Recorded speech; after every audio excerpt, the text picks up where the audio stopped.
Hi everyone, Joel Connable, TravelNewsAndDeals.com, and I am at the Apex Expo. And well, if you're not into airplanes, you're probably wondering, what's the Apex Expo? Well, it's the Airline Passenger Experience Association's Expo, where all sorts of vendors and airlines come together, not only for an awards ceremony, but to come out with the latest technology to make the airline passenger experience better.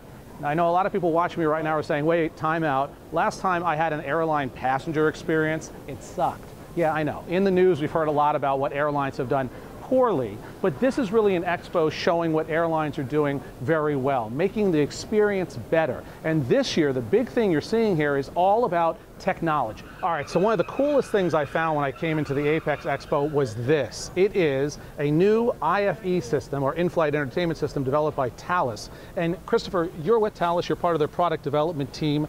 You have to explain this to me, because when I saw people using this, I felt like I was watching them play Wii or something like that, hands-free. This will allow you to actually navigate the experience to a larger screen. And the tough part about a business class and first class is your experiences with a small handset. Right, you have these little handsets here, which usually are like a remote control, You're dealing with a 3.8-inch screen. So in reality, the economy passenger has a little better experience because they're dealing with a 12-inch screen. Right, in the back of the seat. Right. So what if I could take your experience from here, and this becomes a secondary device, and your interface is actually with the larger monitors? Okay, now what everyone's going to really latch onto with this is the gesture control. So how does that work? You're talking about moving your hands without touching anything, right? And the big deal for that is because the TV, especially in first and business, tends to be kind of far away. If I had to do this, it'd be a pain. Yes, you would be very unhappy. So how do I do this? Wave like this? So wave fast. Wave fast. Okay. Hello. And I want to bring you down to the back. Keep your hand up. Keep my hand up. Okay, hands up. So wave again. Now wave again. Okay. Come down to the arrow.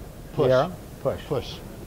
Oh, it worked. Look at now, relax, because you don't need to be X. I'm going to just have you navigate. So it went to sleep. Right, and just wave to wake it up again. Okay. And the reason for doing that, I don't want to fly to 10. Keep your hand up. Now slowly glide, like if you were gliding Oh, that's across. very cool. Look at that. Now go to sky shot. Sky shot. So now I'm going to introduce swipe to you. Oh, now cool. with your hand, turn the pages. Oh, wow. Take a look at that. Go back. You can turn the page back. So I can actually read through a book. Yes. So and you're hoping that this, I mean, we could see this in the next year on some airlines, depending on who's interested in having it. The possibility is really finding a partner who wants to move it to the next level for certification in aircraft. I mean, we've got some other features. You can actually go in there and do a 360 view of where you're flying. You can go to an interactive map, and you can actually zoom in and zoom out, and we actually have that demoed on here as well. That's fantastic. Thank you very much. No problem. Well, you probably recognize the name GoGo, and if you've used them before, you know exactly what they do. They connect more than 1,600 aircraft with your internet from the air to the ground, but there are lots of new things going on with GoGo, and Steve Nolan, you're with GoGo, and the question I have is, what are we going to see in the next year or so, or what's already out there that maybe people don't know about offered by you? Well, this is actually something that's out there right now. It's currently on American Airlines. Right now it's on a little more than 200 aircraft. And I think it's probably one of those things that a lot of people don't know about, but it's a pretty cool feature. What this allows you to do is it allows you to rent movies on your own Wi-Fi enabled device on a plane. So if you look at what we've got on here right now, basically what this will allow you to do is open up your browser on your plane and basically select from a list of a little more than 175 different movies. And it operates just like a Netflix or something like that on the ground, where you basically pick out what movie you want and you can rent it for the duration of the flight. Okay, now we've seen that where they offer it from the plane, but now you're bringing something new in it where this is my device that I might have, whether I have an iPad or whatever digital device. The first question I think some people would have is, isn't it going to take a long time for it to download?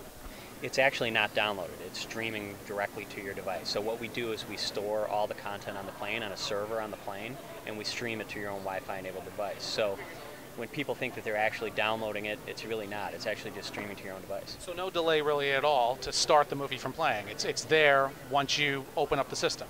Right. It's there once you open up the system. It's very easy to operate. As soon as you open up your device, you select what movie you want, you click on it, and it starts playing just like you'd play a YouTube video. And one of the coolest things that I think you were telling me about was that, what if I'm on a short flight and I say, well, I don't really have time to watch a whole movie or a TV show, but I'd like to watch part of it. I've paid for this. Do I lose the show when I get off the plane?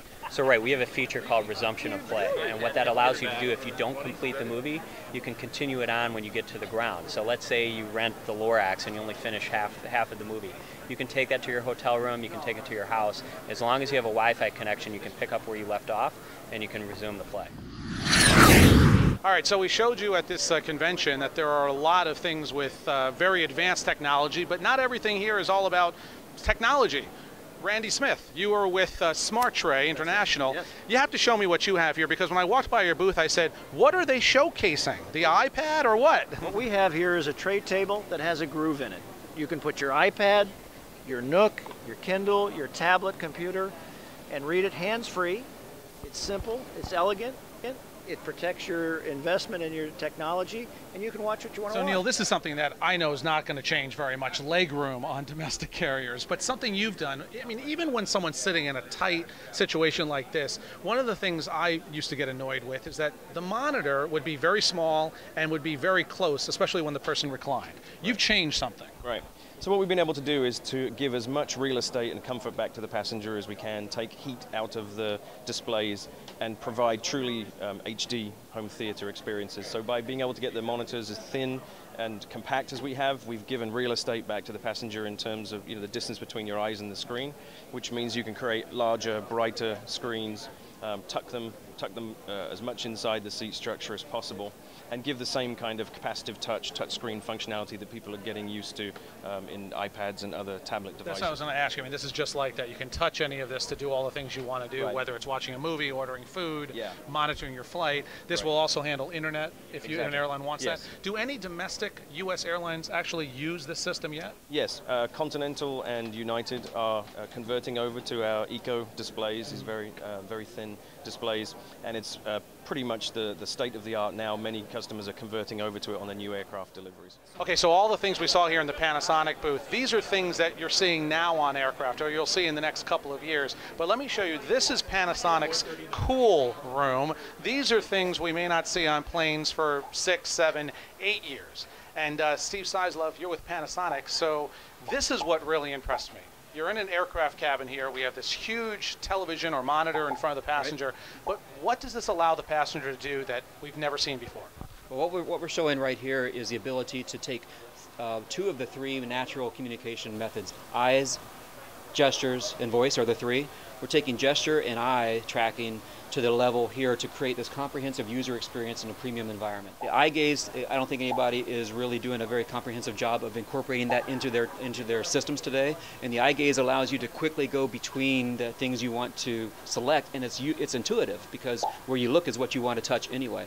And then the touch is just a yes, I want to touch it, and we're using a macro called macro gesture control to detect where you're pushing in space. Okay, and then what else is unique is when we go down to the tray down here, we're using what we call micro gesture, which is a new technology.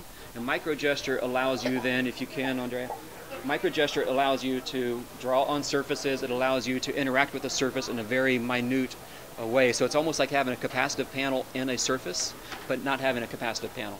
So the technology we just showed you being offered by Panasonic, which may not be on planes for 6 or 7 years or so in the cool room, they don't even have a name for that. They're kind of throwing around the name right now, the Picard system, because it doesn't really exist yet, but they're developing it. But one of the coolest things, at least for me as an aviation enthusiast, was the virtual reality that will link into that system. So you can have your Samsung Galaxy Tab, you can have your iPad, whatever you have, and you know the moving maps on airplanes where you see where you are? Well, this will do a lot more. You can basically open up windows on the aircraft and turn this any which way and see exactly what you're flying over, what you're passing by. You'll be able to tap on it and read about the city or what you're seeing below you. And then they have these little virtual airplanes, which are pretty cool. Those aren't other airplanes in the sky. What those will be are things like music. So let's say the guy in 32B is laughing the whole flight, and you're wondering, well, what is he watching? You can find the movie he's watching or the TV show. And maybe you can make your own playlist at one point where I can say Joel's Blues List. And I can put that up in my little virtual aircraft world. People can come in, tap on it, and they can listen as well. That's probably one of the coolest things I've seen here today.